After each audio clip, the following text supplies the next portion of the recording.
Yes, guys, what is going on? Welcome back to another episode of the Adapt Performance podcast.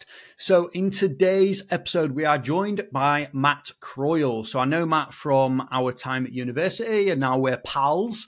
And we're going to chat through triathlon, okay? And disclaimer with this one is I don't know much about triathlon. So it's a really good conversation for me to have just to really upskill me. And it's cool learning about new stuff. So you're going to get an insight into the triathlon program, okay, at GB level, which is really interesting because there's a lot of nuances that I just didn't even consider. And that's kind of the benefit of being involved in one particular sport is you can really zoom in on specific things and a very minute detail. So really good chat with Matt. At the end, he kind of puts his information out in terms of Instagram and all that type of thing. So do reach out to him. I'll put all that information in the show notes below. But as always, if you enjoyed the episode, reach out, tell me. You know, it's good for me to know that you enjoy these episodes. And if you feel like there's somebody out there that would benefit, get that over to them. Give them a little bit of a share just so they can listen as well. All right. So without further ado, let's get into the episode. This is me and Matt Croyle. Yes, Matt, how's it going? Welcome to the Adapt Performance podcast, mate. Thanks for coming on. No worries. Yeah, thanks for having me, mate. Mate, I'm going to give the listeners a little bit of an insight into the hard work that it actually took me to get you on the podcast. So numerous messages, and in the end, it was a meme, a beautifully crafted meme that got him over the line. So I think that's going to be my new invitation style, I think.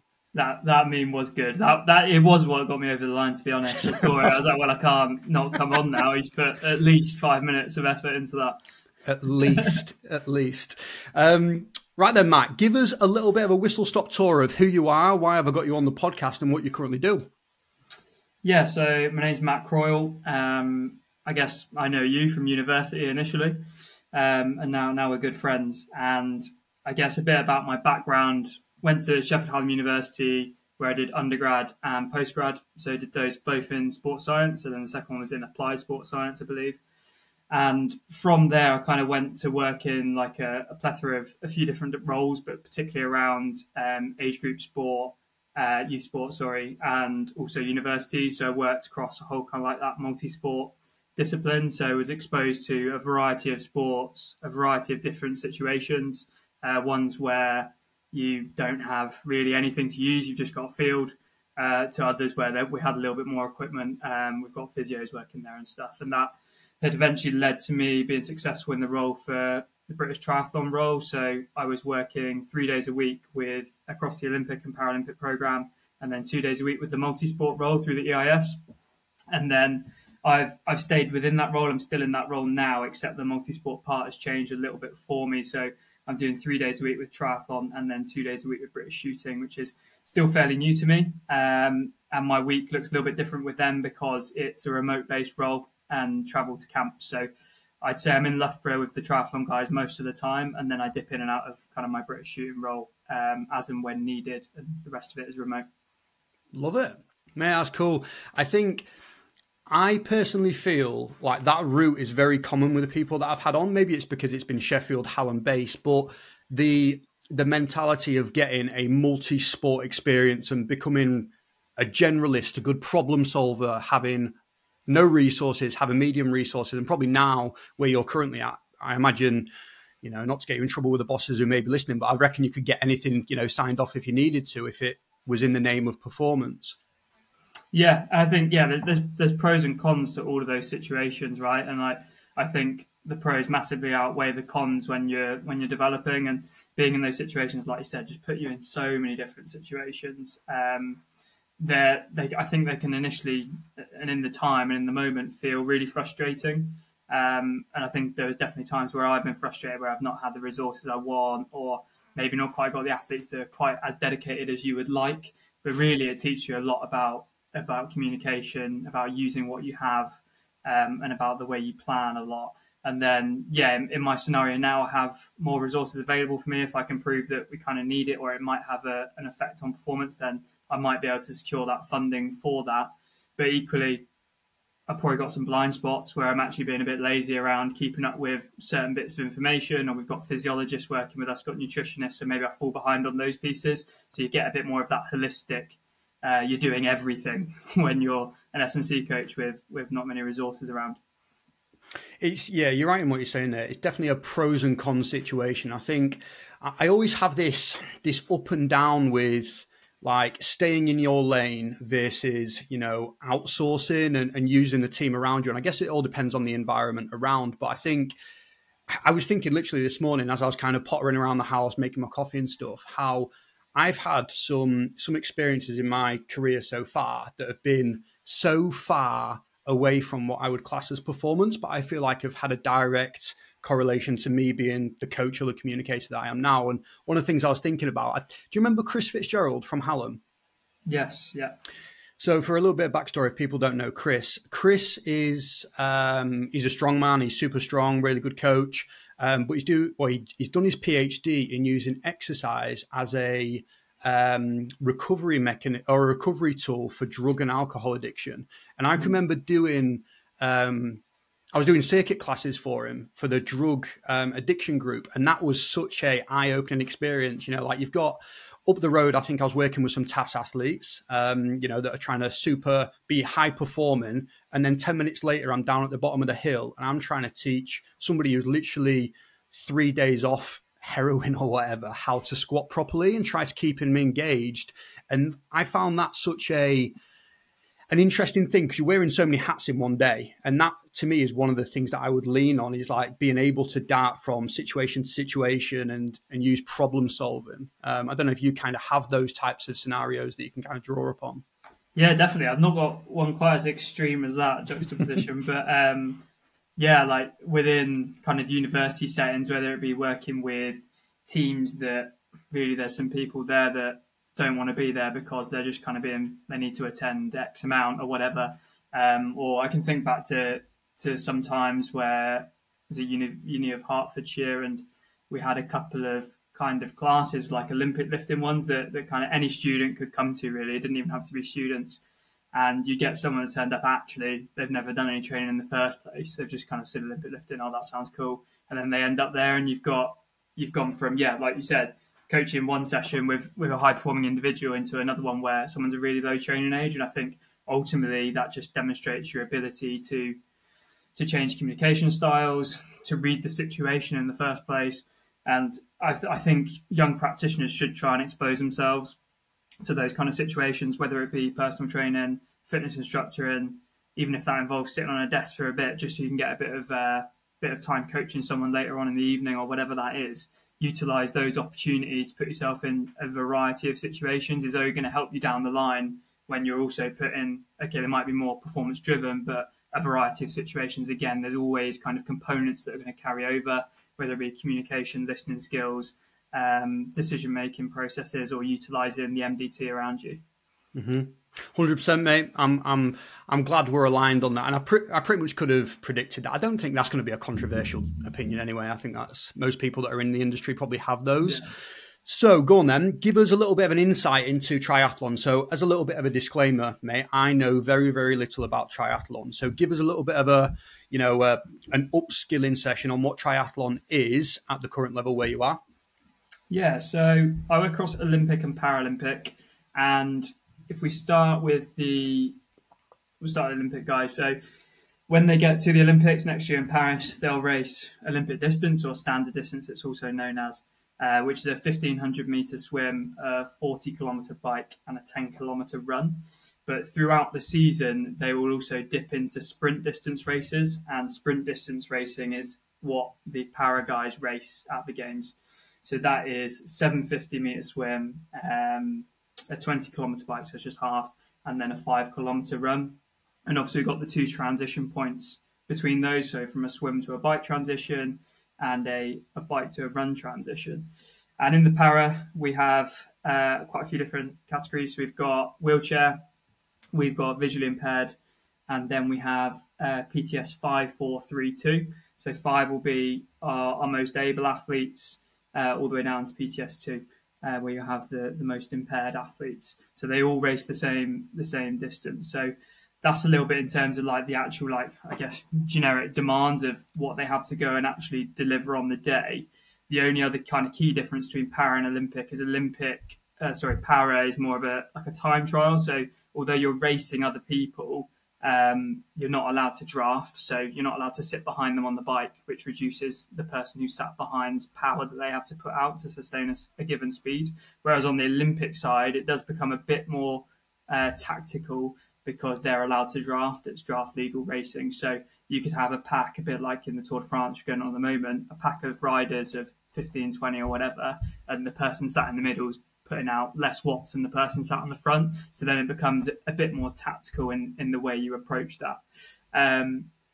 So that's kind of on the demands. Where do you want me to jump to from there? Mate, I'm trying to get my head around all that, to be honest with you. I think then go down the route of, from a physical standpoint, like what are you trying to develop as an S&C coach then? Yeah, I don't want to say it depends, so I'm not going to say it. So I think it's something we can hide behind sometimes, but I'll try and be kind of deliberate in what I say. Definitely athlete-specific goals always comes down to it at the position I'm in, because I'm generally not working with low training age athletes. Sometimes we'll get a low training age athlete on the para side if they're a talent transfer. So, for example, if we're getting a cyclist who's come off program, he's coming over to triathlon, but he's never run before, which does happen, then we have to kind of think about, okay, well, bike's probably taken care of. It's probably above and beyond where I need it to be. Okay, then maybe they did some swimming as a kid. That looks okay. And actually run is probably the place we need to focus our time and effort on. I've lost myself there. Where was I? Athlete specific. Yeah, so it's down to exactly what their goals are. So I have some athletes where swim is a crucial factor. So if we take the swim, for example, usually when they get into the water, they're going to split into some groups, because there's quite a large amount of athletes. They might split into a front group and a rear group. And if the athlete has a really strong bike and run, it might be okay for them to just be in that second group or be in the first group and just in the middle, but not leading it out. So it depends really. It comes down to tactically what they also need to achieve. So for that person who's got a really good bike and a really good run, being really strong in that swim is something that's really important. So that's probably where we'll invest our time. And that's just the general principles and approach I would take when we sit down within an MDT and we have our athlete meetings. Okay, what are they trying to achieve and how am I going to best support that? So there's obviously a load of different ways we can support swim. Within bike, particularly, that's a really big opportunity to create time between athletes in the race, because it's the largest portion of the race, and we can really cover a lot of distance. So if we can get an athlete 3 seconds quicker on their swim, let's say, actually we can probably get them 25, 30 seconds quicker on the bike, and they'll just make up that time anyway. So that might be the better place. Yeah, our athletes are still able to produce a really fast run off the back of bike, but there is research showing that our stiffness qualities, essentially, at least for like the first 10 minutes of the run, are going to be compromised once we get off the bike. So you've gone from that bike, you're onto the run. We've got a reduced stiffness qualities. So essentially, we're not able to transfer force as efficiently into the ground. And we know running economy or running efficiency is really important in terms of overall run performance. So actually improving stiffness in run is a really important thing. So they've got that almost like that higher threshold of stiffness, so that when they get off the bike, we can access that stiffness at a sooner point. But that's something really important to remember, that stiffness quality is altered off the bike, and the triathletes anecdotally do talk about it a lot. So they'll typically kind of put some sessions in the lead up to a race where they go from the bike onto the run. Is that so? In terms of the stiffness qualities being reduced after the bike, then is that purely just from fatigue through the musculature, so the calves, the quads, everything there? It's just muscularly they don't have the contractile power to do it. Is that essentially it? Yeah, I think so. The research doesn't really go into some of the mechanisms as such, but yeah, from my understanding, it would be that, and there's probably a bit of a neural aspect to it as well.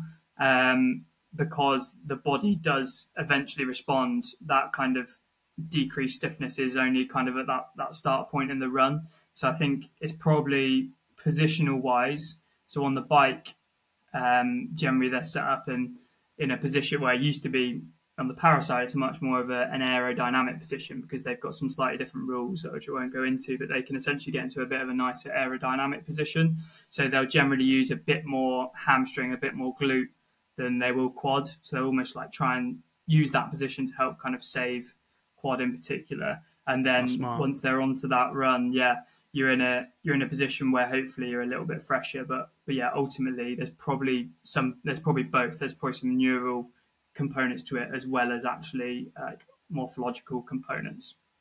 Got you. So when it comes to kind of getting these guys better at being stiff in those first, I think you said 10 minutes, what's the training kind of look like behind that? How are you approaching that? Yeah, so I try and keep it simple. I've had some ideas that I might want to dive down in the future, but at the moment I'm just looking at how stiff can we be, and I've definitely not found the end of the spectrum where we've gone too stiff. So I don't think I'll ever find that. So generally we are looking at RSI, as a lot of sports do, to measure stiffness. So we do it through a 10.5 hop test at the moment, but I have also gone down the route of using drop jumps. 10.5 is just the one I've been using at the moment. So 10.5 is the hop test. So that's 10 and then you take the 10 best hops, 5. Yeah, that's it. Yeah, so 10 hops, takes the best 5 out of them, and then you get your metrics off those best 5. So been looking at that, and have just roughly used 2 to 2.5 as a good, 2.5 to 3 as a very good, and above 3 is an excellent. And we've kind of across para and Olympic got people spread across all of those. Particularly on the Olympic side, we are in that upper end, which is good to see. And we've also had good performances off the back of it. So making a bit of a leap of faith to assume that. But generally, we've been in some good places off bike to run. And we've been in those kind of ballparks with stiffness around 3 or above. So yeah, that's kind of how I've been assessing it. In the future, potentially would like to look at some kind of longer duration repeated hop, whether that be like a single leg 30-second, which I think has been looked at before. But there's some options that could look to explore down. It's I know James Langford, and I had him on the podcast pretty early on actually, and this was around his time at Taekwondo, and we were discussing reactive strength index, and like you said, it's quite popular in a lot of sports. And he was, what was he saying? He said, "Oh, we just see 4s all the time," and I'm like, "Fuck me!" I'm like, I couldn't even dream of a 4. Like I've seen a few. Matt Young, we went to was it Matt Young? Mike Young, that's it. He was at the Child's Champion conference that we went to. Yeah. And he's got some videos out there of like some 4s and I think even like a 4.5, and it looks mad, mate. Like it's like a super inflated basketball, how quick they are off the ground. And I know there's little differences between, I use the My Jump app most of the time. Yeah. Just from an online space, it just works really well. And I know there's a little bit of a difference in calculation sometimes between the My Jump or the Opto and then force plates. So I'm curious, going back to one of the things you said before, you've kind of moved away a little bit from drop jumps to the 10.5. What's the kind of thoughts there? I wouldn't say I've just moved away, but I could have come in and gone either way when I came into the role. And ultimately, they were already using that 10.5. So from a logistics point of view, keeping it the same for the athletes, not coming in and just changing loads of stuff, it made sense to stick with that. So what I tend to do is I do use that 10.5 with absolutely everyone at the moment. My visually impaired athletes will kind of move around on the plates a little bit, and it allows for that. So one thing I don't take from the 10.5 test, I don't look at any asymmetry stuff because it becomes a bit skewed if people are moving around. Maybe they land a bit awkwardly on one rep, but that's kind of the beauty of the test in that you've got the 5 best ones you're looking at. So you screw up a couple, it's completely fine. So I found that really useful with all of my athletes, but in particular, I guess the visually impaired guys. And the force plates we've got in Power Base are quite big boys, so they allow for that bit of movement around on them. And then I'll dip into drop jumps when I want to look at that, if there's a reason to look at any asymmetry data. So we'll look at those, and we'll sometimes tie them into testing and training if they've got drop jumps within the program. Potentially stick them on for a few sets and just have a look at it that way. And it's actually a bit of testing in disguise. Hmm. Yeah, and I think, some of my thoughts around that is obviously they're both technical in their own right, 10-5 versus a drop jump, but I feel people tend to get the hang of doing, 10 hops or, pogos on the spot, or, if it's single leg, double leg, whatever you decide to do, people get the hang of it a little bit more. It kind of gets rid of the shitter reps. If you just take 3 drop jumps as your testing metric, you're relying a lot on them producing 3 good, very well timed, because timing's a huge issue on that. If you try and extend too late, it turns shit. If you don't extend enough, and it has a lot of issues. I still use it. That's probably my go-to just in terms of the My Jump 2 app. It's just the quickest, the easiest. It gives me a ballpark figure. Yeah, you don't want to be trying to get 10 of those done on the My Jump app. It'd take me 3 days. We're never testing. That's it. We don't need to test. It's not happening. No, that's interesting around the bike to the run thing then. So is there any, I guess, going from the swim to the bike, is there any kind of considerations there, or is it generally just a little bit of an easier transition for people? Yeah, it's a bit of an easier transition, and probably out of my lane, as we spoke about earlier. That just comes down to the athlete practicing that transition, having things set up, like they'll have their shoes elastic banded to their bikes so they can run with the bike and then just jump on and don't have to mess about putting shoes on. So yeah, generally that transition's a bit easier. And it'll be about almost them saving themselves in that swim. So they keep the cost low in that swim. So some of them might have different kind of rhythms or with kicking or strategies with kicking. They might not want to kick as much or as hard, or they'll have points of the swim where they push on really hard. But generally it's about, just getting onto the bike for as little cost as possible. Sick. And you mentioned earlier, when it comes to swimming, you said there was a few different things you can do from an S&C standpoint that can just influence that swim and give them a little bit, more oomph, even if we're talking about a smaller margin in terms of, overall improvement. What are those things that you'd kind of really focus on when it comes to the swim side? Yeah, I think looking at positioning, number one, can they hit the positions that they're required to in the pool? And if they can't, then what are you going to do about that? So taking a detailed look at actually what's going on when they're in an overhead position, what's going on when they're trying to create a catch position in the pool, because they've also got to catch the water with their forearm and then basically push it behind them. So looking at that, is it like an upward rotation issue in order to get overhead? Is there something funky going on around the collarbone? And generally I'll work with the physio in that portion, so it's not just me working there. So we approach it as an MDT, and actually our coach is really good at getting involved with that as well. So positioning, number one, and then I kind of look at it from a actually force point of view, like how much force can we produce in those positions. So definitely not got anything super special in terms of vertical pulling, but we'll progress them through vertical pulling. We'll measure 1RM strength if we need to, and potentially rate of force developments with output sports, which I've messed around a little bit with, but haven't delved into it a lot. Generally speaking, our athletes with swim are probably going to improve if we put an intervention into them. They're going to improve fairly quickly, I'd hope, because we're probably also not hitting the same swimming training volumes as an elite swimmer would. So there's that headroom. So if they need to push on swim, they should be able to invest some time in there and actually create some really good change. One of the big learnings I've made fairly recently was that when there's a big swim project or whether it be a different sport, a big upper body project, it's just ensuring that you're not detraining lower limb wise.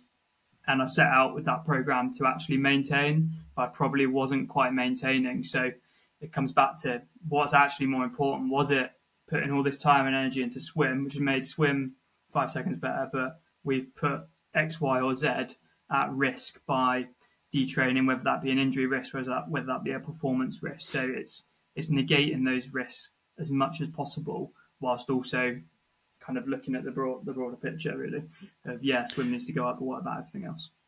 That's interesting, mate, and that's something I've been thinking about quite a lot recently. Is around what is maintenance volume, what is the minimal effective dose, and how can we find that? And I actually had Lee Bell on the podcast a few days ago, actually, from Hallam, and his research being in overtraining and deloading. And we chatted a little bit around, just the volume markers that different people have. You could do 10 sets of 10 on something and be absolutely fine and come out of that really well. It might take me one set of 10 and I'm absolutely buried.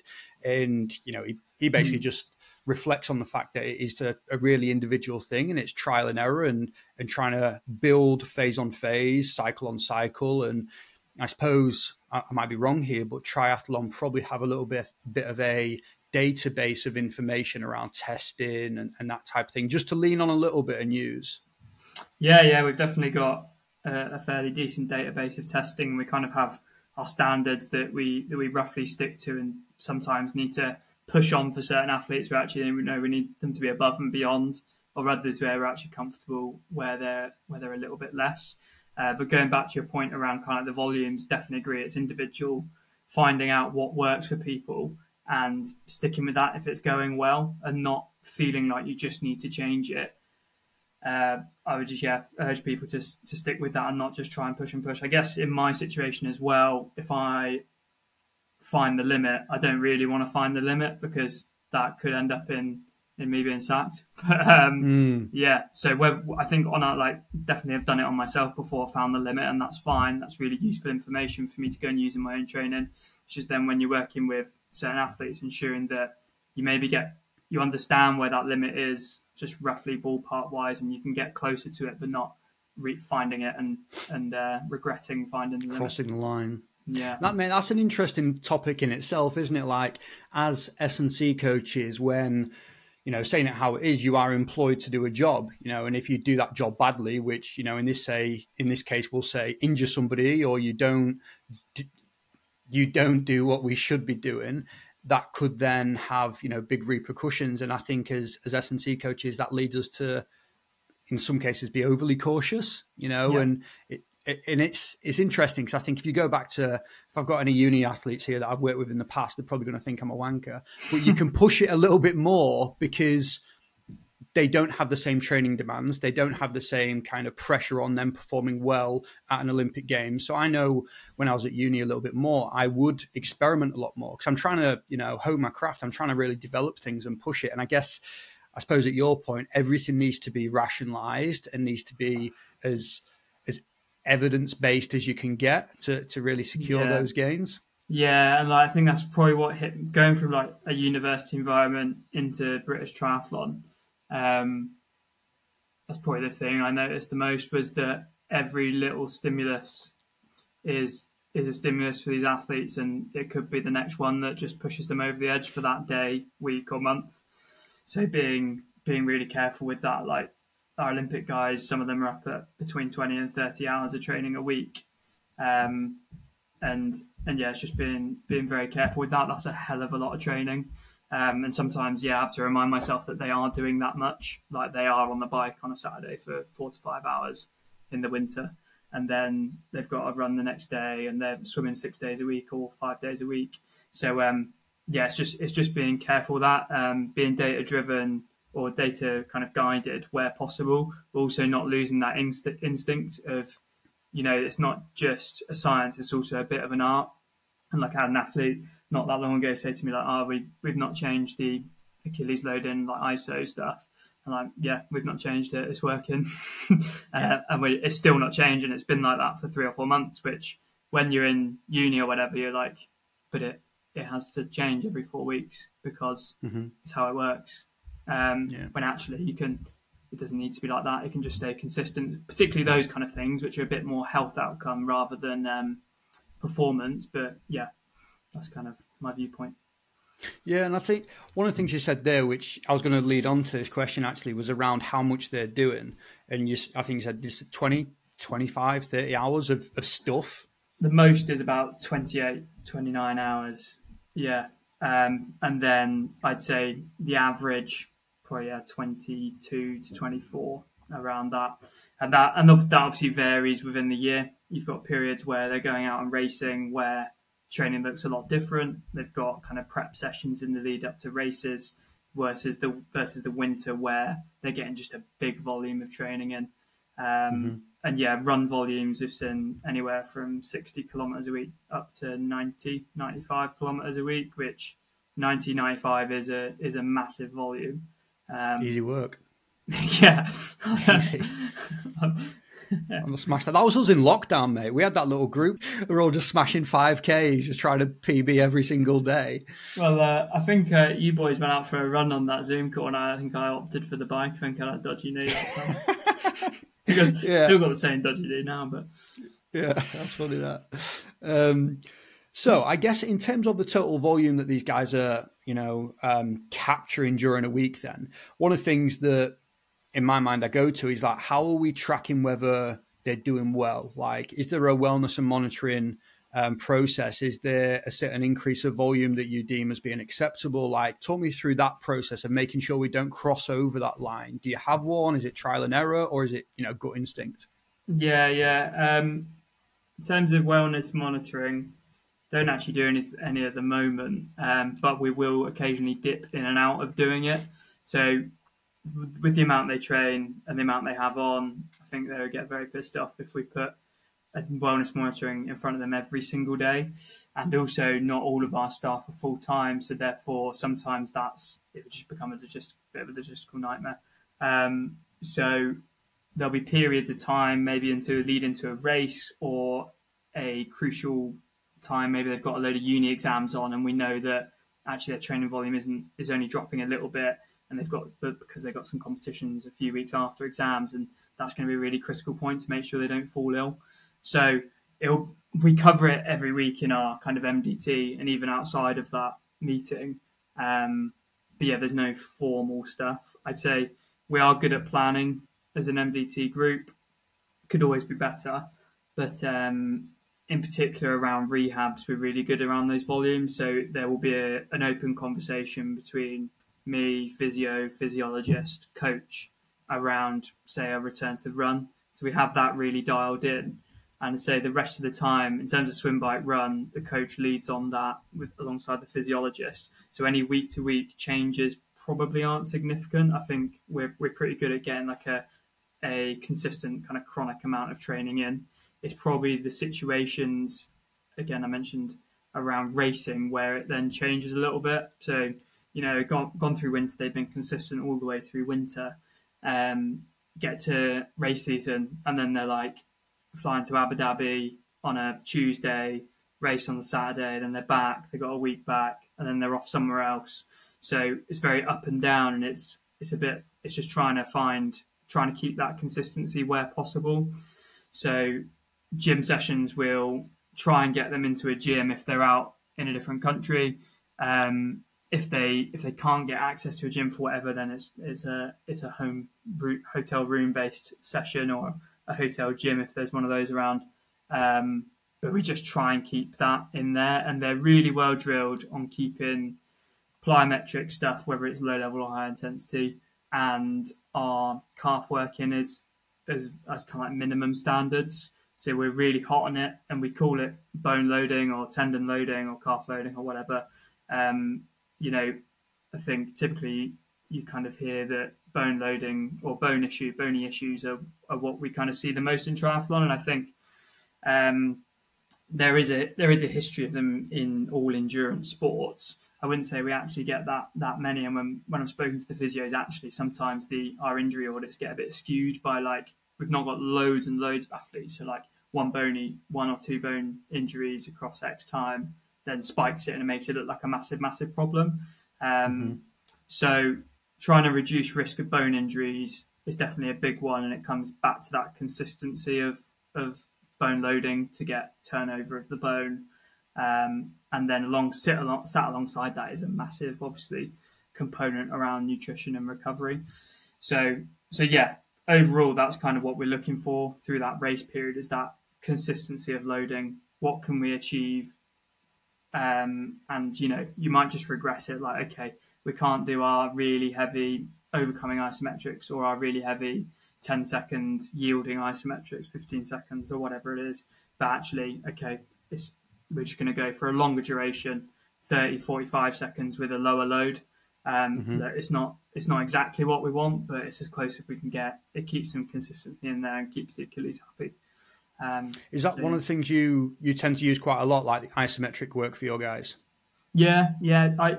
again, it comes back to what works. I've got a couple of, well, one athlete in particular who's found eccentrics to be the one for him. And like a lot of the research shows and the knowledge out there is it doesn't matter what type of contraction it is, just as long as you're loading those tendons, you'll be fine. So I generally will go with what the athlete finds works for them. And for most, that's probably a lot of isometrics that I program in seated and standing positions. And for a few of them that really like eccentrics, we keep eccentrics in there. You obviously just then have to be aware of where that is in the week in terms of a muscle damage point of view. Isometrics are obviously a little bit less muscle damage, so do tend to lean towards those unless an athlete likes an eccentric.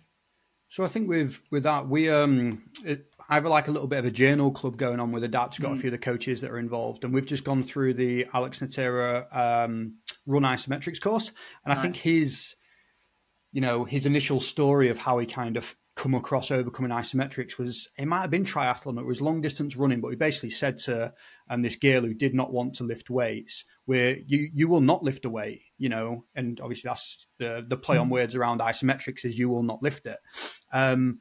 Because she was so scared of lifting and it just wasn't in the culture of endurance sports at the time. And, me doing a little bit of work in mountain biking, particularly the cross country guys, is there seems to be a little bit of a reluctance in that to get stuck in and lift some tin and really kind of buy into it. And it definitely takes a little bit of effort from our point of view to educate and build that buy-in. How have you found that from an endurance standpoint? Are they used to lifting? Do they enjoy lifting? Do they see the benefit? Or do you still have those outliers that are just, nah, don't want it? Don't any of them would say now that they enjoy it, but hopefully they don't not enjoy it. But the buy-in's been good. I think I've come in as a new practitioner, and I've been fortunate enough to have two really good practitioners before me that had set them off on the right path. But generally speaking, I've had a couple of new ones, and it is I think when they come into the program, if they've not been exposed to S&C previously, they're used to swim, bike, and run, and when the DOMs hit from a gym session, it is a little bit different. So I think going in with a bit of a soft approach can help alongside that educational piece, but going in with a soft approach can definitely help.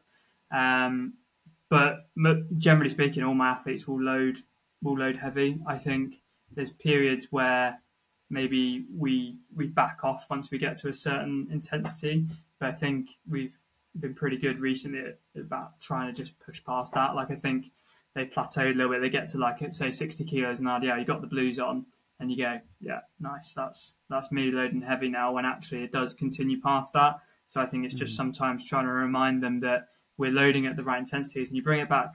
I always bring it back to like bone health, tendon health. Bring it back to those, and those things click with them because they've either had problems with bone, they've had problems with tendon, so they click. And once they know there's a reason for doing something, they'll go and do it. Pretty much of our guys, like ultimately, I think they trust all of us as practitioners, and they want to do what they have to do to get to the next level or to stay at the top. Yeah. No, I think that's perfect, mate. It's kind of what I expected, and I think there are a few.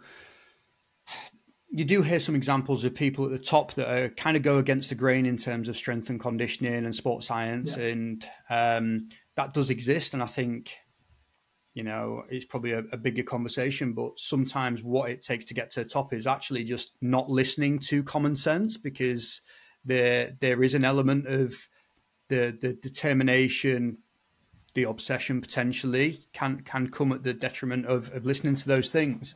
So one of the things I want to push on to is the NDT side. So in terms of where S&C sits within this program then, so is it the technical coach? I don't know if that's what you kind of call them in triathlon. Is there one technical coach, or is it kind of a swimmer, biker?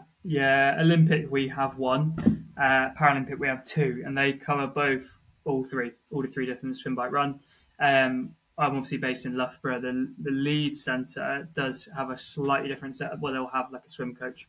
But yeah, in my specific scenario, we have one coach that covers swim, bike, run. Got you.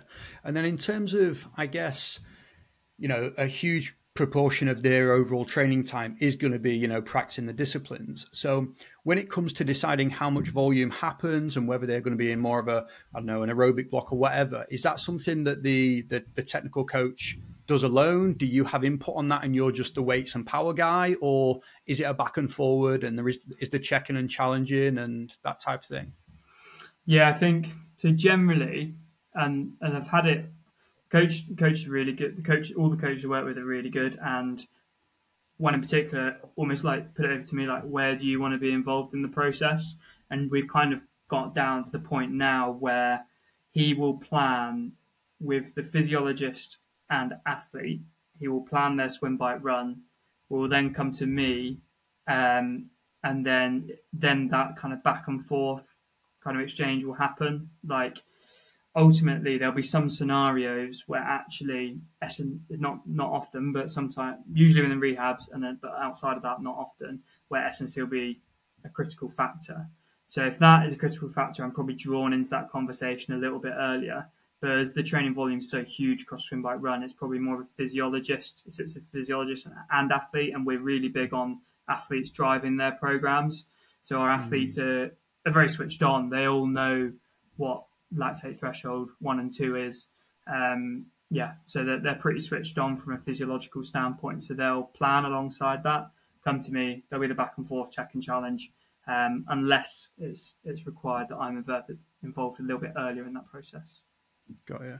And where would you say, and this probably is a definite, it depends because it's based on all the things that you spoke about before around individual weaknesses and work on points, but how often are these guys generally training a week from an S&C and getting in the gym? Yeah, so 2 a week, most people. There's a couple that are on 3 times a week.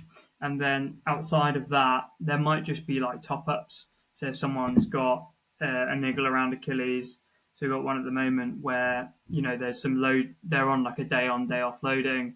They'll load Achilles in the gym on the day on, but actually some of their gym stuff falls on one of those kind of day off days in terms of Achilles loading. So they're in and out of the gym nearly every day actually to make sure that loading gets done, but they're early on in rehab. Yeah, most of the time, 2 to 3 gym session is roughly where they're at. I'd say mostly 2. Okay. And then I guess we've focused more on the Olympic side at the moment, and I love speaking about the Paralympic side. It's just such an interesting topic, and you're always having to learn and think about things and use some critical thinking there. So give us, is it different with the Paralympic side? So are you having to consider anything else, or is it you've got your direction, you just have to put a little bit of a Paralympic twinge on it and change things? Yeah, I mean, I'm always coaching the athlete in front of me. From an MDT and a planning standpoint, I think there's a greater medical involvement usually. I think the medical side of things is usually always evolving. We tend to have more medical updates within our MDT around the para side, but also I'm probably a bit skewed because we have more athletes on the para side as well. But yeah, I'm coaching the athlete that's in front of me. So if there's a problem, I still approach it in exactly the same way. They're all advocates of this so that they can, do everything that an able-bodied person can do as well. So really, I don't see my process changing a whole lot with para athletes. And did you have experience of para athletes before you got into this role, or was that something, that was brand new to you? Yeah, just a little bit, really not a lot. Like a couple of wheelchair guys, had covered some Hallam wheelchair basketball sessions when you were coaching them, I think, and then had one down wheelchair basketball athlete down in Hertfordshire as well. So it was my first time working with amputees and visually impaired athletes in particular. Which has been a really great learning process, and to be honest, they're the ones that know their bodies best, and they're the people that are going to solve their problems best. So like a lot of the time, I'm going, here's an exercise. They go, that's not going to work, and then they go, but I can do it this way, and then they'll help solve the problem for you really. So I've got a pretty easy job when it comes to para guys. It's interesting, isn't it? And I think I've had both ends of that discussion. I guess I've had people that have had. I've had barra guys that are really experienced in terms of S&C, and they will give me solutions. I'll say, right, we need a chest press variation. What's going to be the best way of us really loading heavy today? They'll say, okay, right, well, we're either going to strap me down on a bench or floor press is going to be the way. And they can guide it. And, there might be elements where I push back and say, actually, I think you're ready for this. Let's give this a go and see if we can try this next thing.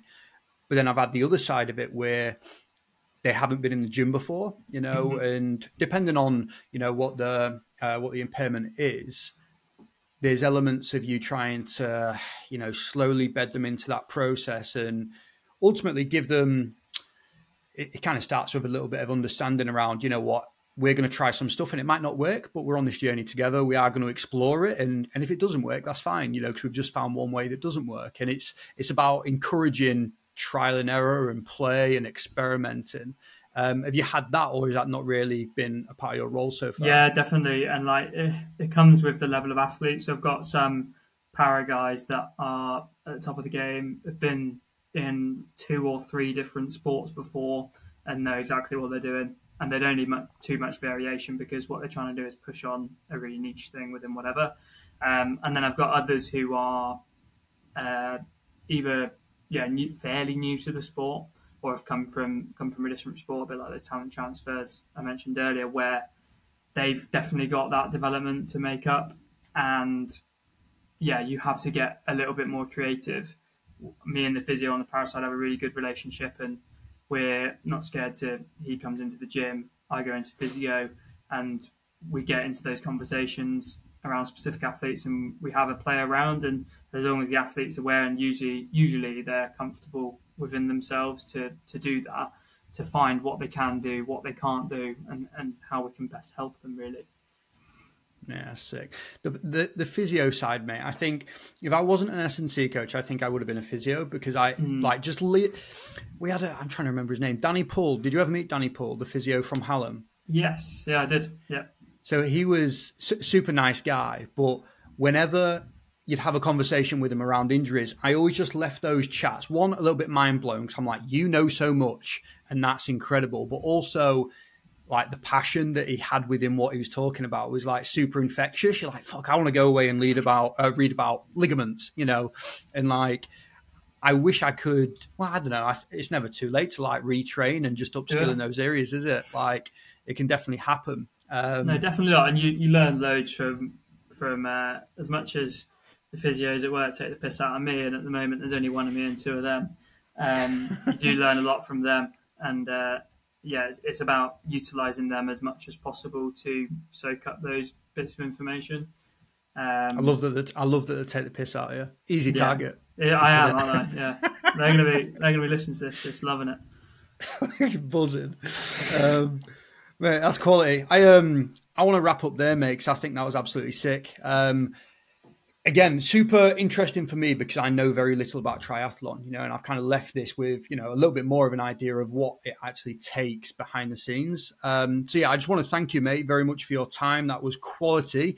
In terms of kind of finding out a little bit more around triathlon, or at least some of the work that you do have are you a social media boy? Is there any kind of papers or anything that you think people should go, maybe not papers, but like Twitter and all that? That's my kind of audience.